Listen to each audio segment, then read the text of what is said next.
So, having a conversation today with a group of people was insane. And the conversation was about the word soulmate. So, these people that were in the group and we were talking, they were saying how, oh, I'm going to have soulmate. I can't wait to find my soulmate, blah, blah, blah. And all this soulmate stuff. And my soulmate is probably, in another country. And my soulmate is probably in another state. I hope my soulmate find me. All right. Now let's get to the nitty gritty. Since y'all want to talk about soulmates, I'm going to explain soulmates. And soul and mate is two different words put together. Now, it's a big problem with soulmate because people just say it like it's just a normal thing or it's just cool to say.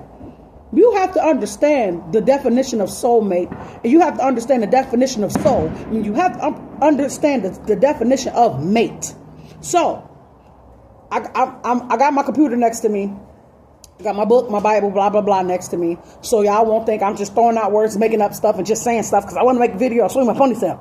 But anyways, because my hair grew. I shaved my hair this year, bald, clean, and it grew back. Anyways, so I'm going to start with the word mate. Now, I'm going to read the definition and explain it. So, the definition of mate is each of a pair, like of birds or other animals type situation. It is a fellow member or joint occupants of a specific thing. And in this case, soulmate. But anyways, a mate is two people that I'm going to just use live together. Now, y'all might work two different jobs. Y'all might do two different things, but as mates, not two different things. Sorry. I'm so sorry. A mate is two people that does the same thing. So whether it's two different jobs or not, y'all both work. Y'all both bring in income. Y'all both buy groceries. Y'all both cook. Y'all both clean. Y'all both maintain children, whether they're yours or theirs or both of y'all together. That's what a mate is. A mate is a person that's a team. Like you got teammate, classmate. You a classmate because y'all go to the same school, whether you go any other schools or not. Y'all classmates because y'all doing the same thing. You're learning. You're in the same thing. You're learning the same things in different ways. However you do it. Some of y'all was probably in IEP classes. I was in IEP class. But anyway, that's besides the point. But mate is two people that does the same thing differently, but the same things. Now that we got mate together, now let's get to the word soul. And I am going to explain that definition as well. Now, this is the good part, because the word soul. Now, this part is what's crazy because y'all put soulmate together instead of teammate, partner mate, partnership mate, relationship mate. Y'all want to use soulmate. So let me explain what a soulmate is. So now I'm going to the word soul. Sorry. The definition of soul is the spiritual or immaterial part of a human being or animal regarded as immortal. Your soul is immortal. Okay? So you got to be careful when we talk about soulmates, because sometimes your soulmate gonna be really your soulmate, whether you and that soul meet and reunite again, either in heaven or in hell. So be careful with that soulmate, because you might want to check that word before you say yo soulmate. And I'm gonna tell you something else that's so crazy about soulmate. The word immaterial means unimportant, under the circumstances, like irrelevant.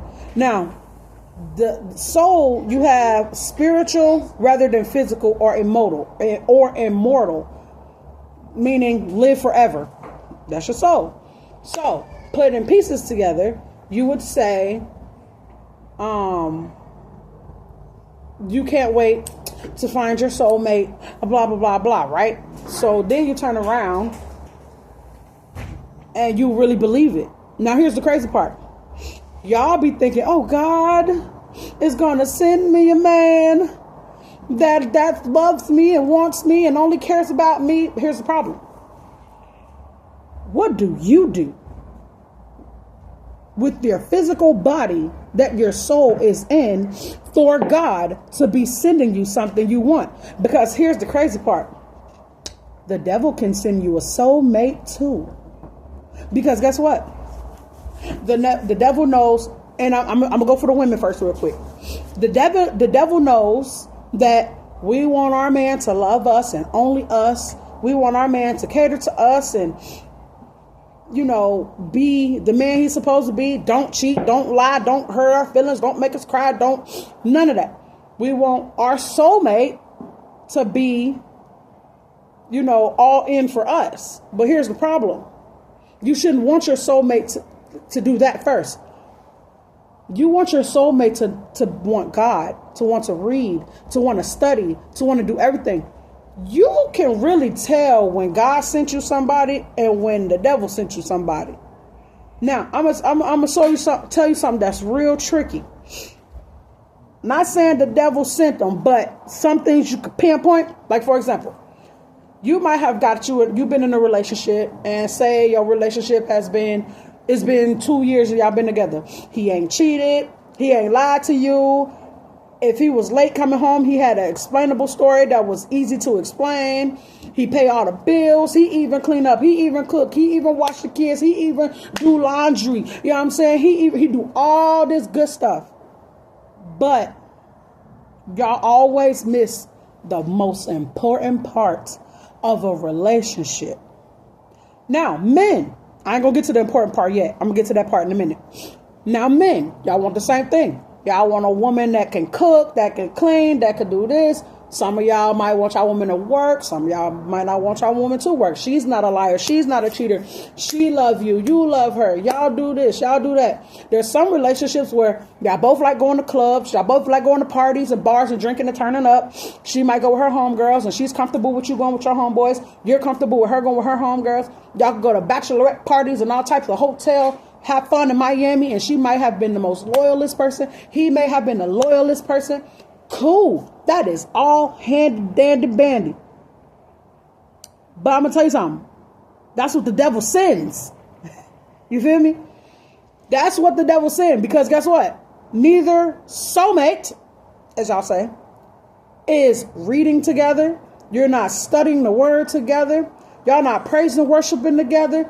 Y'all not going to church. Well, if you want to go to church, or at least watching it online or something together, y'all are not indulging in the Father together at no point throughout your relationship. Whether you are riding with the Father in your relationship, of course you're still gonna have your arguments, you bicker back and forth, blah blah blah. But it don't be nothing to like break up and leave each other. And then here's the next part. Your soulmate is supposed to be the one who directs you to Christ if you're not directed. So now, here's the thing. You may have been a person of your word. You a reader. You read the Bible. You love the Lord and blah, blah, blah. You could also defeat the devil, because even if he do send you something like that, send you a good man. Even if the devil sends you that good old buddy, he ain't doing none of this crazy stuff. Guess what? You're the reader.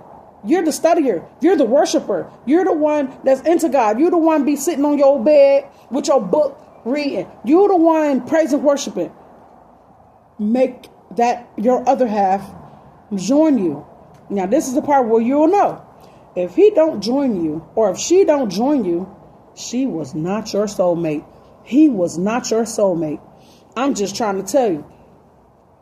When God sends, listen, in the Bible say, when a man findeth a wife, he findeth a good thing.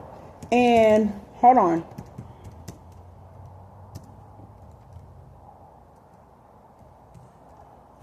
Now, I'm going to go to this scripture.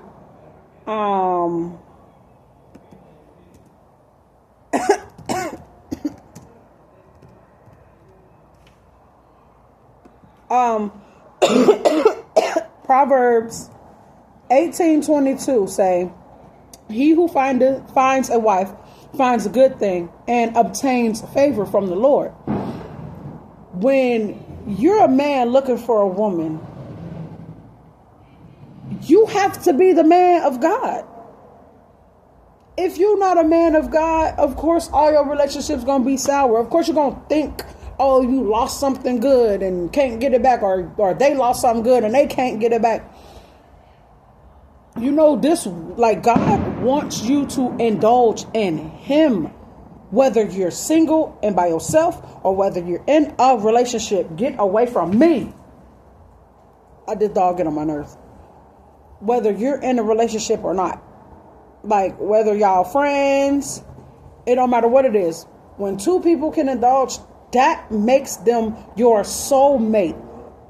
Other than that, if y'all are not bringing God into our relationship, and I mean every day, starting with you two waking up together and praying, whether she's on her way to work or he's on his way to work and you going back to sleep, get your butt up, pray with your other half real quick, and go about your day.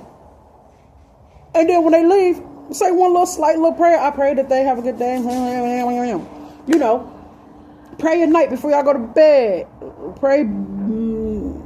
I don't know whether to pray after or before humping, but whatever. To pray before you go to sleep. Anyways. But people take this word soulmate too lightly. Because you're not my soulmate if we're not, the word soulmate is for God, to be honest. And that's just my opinion. It's not in the Bible, so don't be like, where say that in the Bible? To me, soulmate is for God. For example, I could say, I'm looking for a soulmate too, for sure. I am a woman of my word. I stay in my word. I read my scriptures. I read my Bible. I read and do what I'm supposed to do. I learn and I teach myself, and I do this literally every day. Like, I literally do this every day. I don't need a man coming to me and wanting me, liking me, thinking I'm whatever it is he think I am, cute, hot, sexy, fine. I don't know. You guys come up with your own words. I want him to want me, and then when he see what I do, I want him to join. Not, hey, come here, come sit down. Look at me, I'm reading. You read with me. No, I want him to be like, what you doing? Oh, what's this? What page you on? Let me get my book. Or you got a book for me? Something like that. I want my soulmate, since that's what we all say, because even I said it too before, and so I had to learn it. So if I do want a soulmate, I want my soulmate to do what I do. But here's the crazy part. People do want their soulmates to do what they do. Like, for example, a person that don't read or don't care for God, or, you know, they believe in God barely, but still, whatever they do, right? They would want their soulmate to do what they do as well. But I'm just speaking spiritually on soulmates. Like, seriously, I'm just speaking spiritual.